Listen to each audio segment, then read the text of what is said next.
are sitting up there, listen, y'all may have a seat for a second because I'm gonna preach for a minute, y'all. They shouldn't have done this. They shouldn't have given me this microphone. They did it. It's their fault. Production's gonna give me the signal, you know. But listen, my two boys are up there, and I want to be an example for them. And I know you want to be an example for your church, right? But at some point, you have to be an example of the grace of God. You have to figure out, pastors, how to deal with yourself.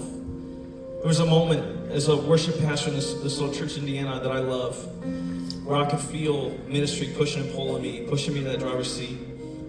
And God called me to this thing. We live in a parsonage. That's a little house that's next to the church. Anybody live in a parsonage out there? Come on, parsonage people. Come on, I got you right there. That's right.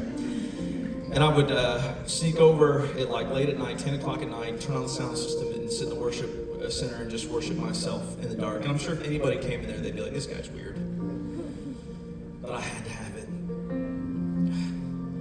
I had to put God back in the driver's seat of that ministry.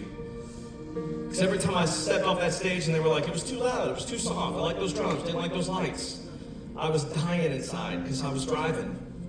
And I had to put it back in.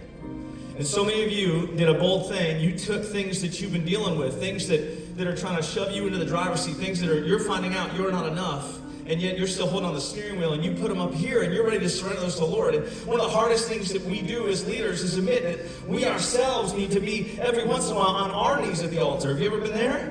Where you call everybody up, and the fear of what it would look like prevents you, but you feel the real need to turn around and put yourself there. And my prayer is that you did that. Is that you got honest. That in your soul, you snuck over to that place with Jesus where nobody could see you, nobody could judge you, and you took your hand off the steering wheel and you said, Lord, I'm not enough. I'm not enough, and I'll prove it to you. I'll write it down. I can actually name it. I can put it up here. I'm not enough. And for so many of you today, you need to be set free. And a big part of what you need is what I need, and that's for you and I just to accept the grace of Jesus in our own life.